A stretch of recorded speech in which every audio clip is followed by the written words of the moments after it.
There we go. I think it's recording.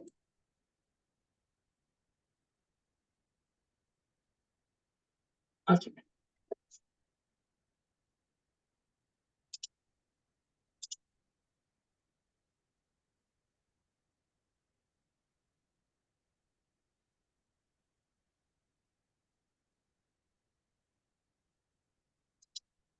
Is it recording?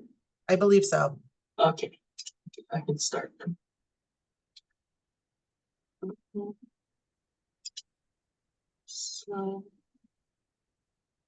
So let me just stop this for a second and just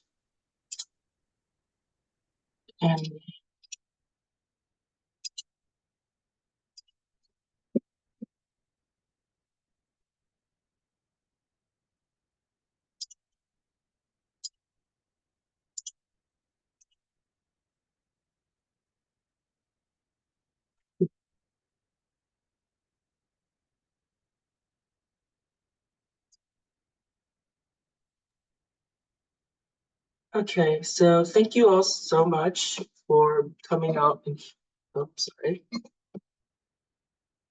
So thank you all so much for coming out to watch my research presentation today. My name is Thomas Nguyen. I am a fourth year biology major. Today I will be talking about stereotypic behaviors in selectively bred high runner mice. So the title may be too long and can confuse everyone, so I'm going to be breaking it down into two chunks. The first chunk is going to be about stereotypic behaviors, and then the second chunk will be about high runner mice. I'll first talk about stereotypic behaviors, covering the details of what it is, and then dive into what a high runner mouse is after. So what are stereotypic behaviors? Well, basically, they're repetitive actions or movement that someone does regularly and predictably, almost like they're stuck in a pattern. So these behaviors can be things like hand flapping, rocking back and forth, or even repeating certain phrases over and over. So some common stereotypic behaviors we all have done at least once in our lifetime include twirling a pencil when you're bored in class, shaking your leg, or even sucking on your thumb as a kid, although I highly doubt most of us still do this.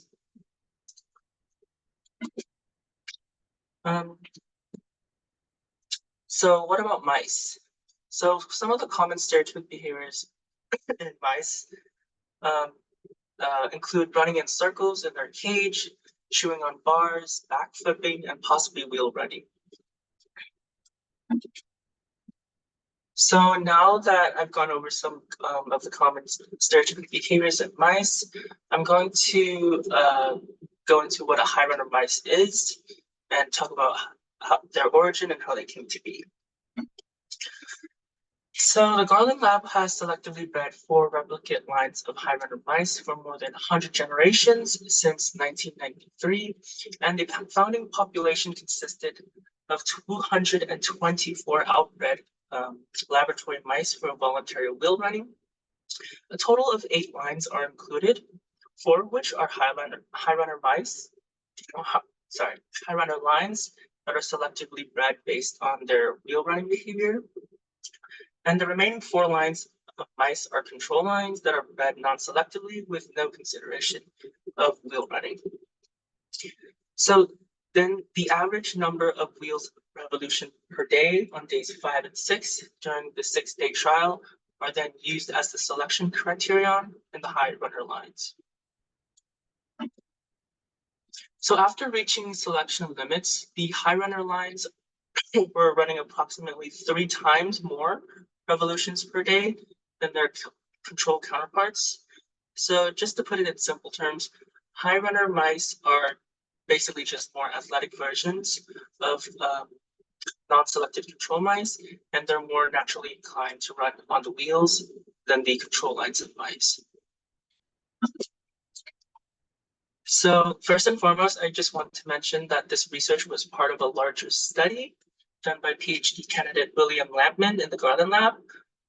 where his research mainly focuses on the animal personality axes to see if animals have a personality, and stereotypic behaviors being is one of those behavioral tests done to help determine his main research question. So with higher mice having a higher incentive to use the wheel, to use the running wheel and the control mice, I hypothesized that if wheel running is a stereotypic behavior, then perhaps high runner mice will also exhibit higher levels of other stereotypic behaviors. And to test my hypothesis, we took behavioral observations on both the 4 high runner lines of mice and the 4 non-selected control lines and quantified the amount of stereotypic behaviors exhibited. And so the central focus of my research is the use of high runner mice to assess stereotypic behaviors using non-selective mice as a baseline for comparing behavioral changes that may occur with the introduction of environmental enrichment factors, which prompts the question if the use of enrichment will reduce the amount of stereotypic behaviors in high runner mice or control mice. So for the methods and for the experimental design, a total of 128 mice were taken from generation 103 of an ongoing artificial selection experiment, as discussed previously, in which they have been bred for voluntary wheel running. So wheel running was measured for 6 days, just like in the artificial selection experiment, and the mice were provided with enrichment on the 7th day of wheel access. And behavioral observations were also conducted during the wheel access. So behavioral observations were done during these 6 days of trial, followed by an additional day with enrichment. The behavioral observations took place during the following time intervals: 10 to 11 a.m., 3 to 4 p.m., 8 to 9 p.m., and 10 to 11 p.m. Behaviors were noted every 20 minutes, which equates to 3 observations every hour and a total of 72 observations over 6 days. And behaviors that were recorded included non-stereotypic behaviors and some that are usually viewed as stereotypic behaviors, such as backflipping, running in circles, and running in and out of the wheel, as well as on the wheel. So for the enrichment added on day 7, toilet paper tube rolls were used, and the interaction of the tubes are quantified by a scoring system from 1 to 4, 1 being no interaction at all, to 4 being the tube being completely shredded or destroyed. So after all the data has been collected, a 2-way ANOVA or a t-test was used to simultaneously test the effects of line type and sex. And we were also testing to see if there's an interactive effect between line type and sex. So here, for wheel running on days 5 and 6, there's an obvious general effect of line type, being that the high runner mice here, okay, the high runner mice exhibit higher revolutions per day with about a 3-fold difference compared to the control mice. So when we look at the p-values over here, we can see that there's clearly a significance for line type and sex, being that these values are less than 0.05. We can also see that there are some interactions. Males are lower than females in both high runner and control, but the difference in the female high runner mice compared to their male counterparts is a lot bigger than the female control mice compared to their respective male counterparts. So essentially, the effect of selective breeding for high running is a little bit different in males and females, such that selective breeding had a bigger effect on females than in males. So on day 7, what we are particularly looking at is a ratio of day 7 divided by days 5 and 6 to try and get to get the relative change. And so we can see that in the control mice, there's no change on day 7 because the value is close to 1 when day 7 is divided by days 5 and 6, whereas the high runner mice continue to increase, suggesting that there is an effect on line type and no real effect of sex, and there is no interaction. So simply put, the high runner mice are generally running more revolutions at an increasing rate, while the control mice are running at a constant rate.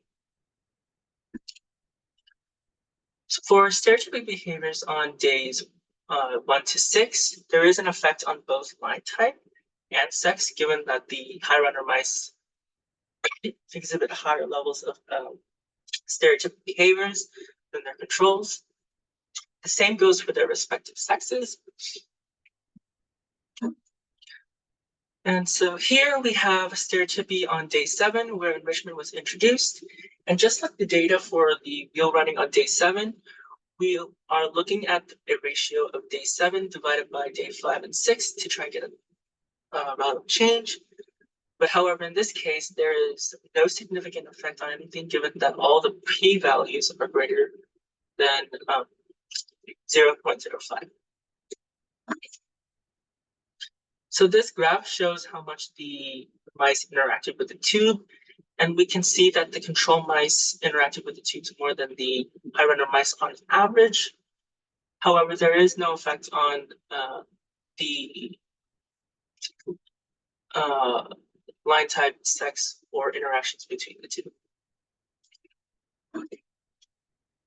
So here I have a table with all the variables that I previously discussed and went over. So just a brief summary. So in terms of wheel running on days 5 and 6, the effect of selective breeding for high running is a little bit different in males and females, such that selective breeding had a bigger effect in females than in males. For wheel running with enrichment on day 7, the high runner mice are generally running more revolutions at an increasing rate, while the controls are running at a constant rate. For stereotypy, on days 1 to 6, there is an effect on both line type and sex, given that the high runner exhibited higher levels of stereotypic behaviors than in the controls, and the same goes for their respective sexes. And for other activities from days 1 to 6, along with stereotypy with enrichment day 7, as well as enrichment interaction scoring on day 7, all have no effect on significance on line type, sex, and interaction between the two. So now I'm going to be discussing the enrichment in fuller depth and further depth. So generally, mice will always run more for the first 2 weeks, but after enrichment, the increasing revolutions in the controls did not occur. So as shown earlier, the high runner mice continue to increase, and the enrichment almost had no effect, suggesting that they might have ignored the enrichment given. This also means that there is a differential effect based on line type. And it's also important to note that the way high runner mice run more is by running faster, not more minutes per day. So if a high runner mouse were to interact with the tube, they wouldn't be constrained by time compared to the control mice. So wheel running may be a stereotypic behavior for non-selected control mice, given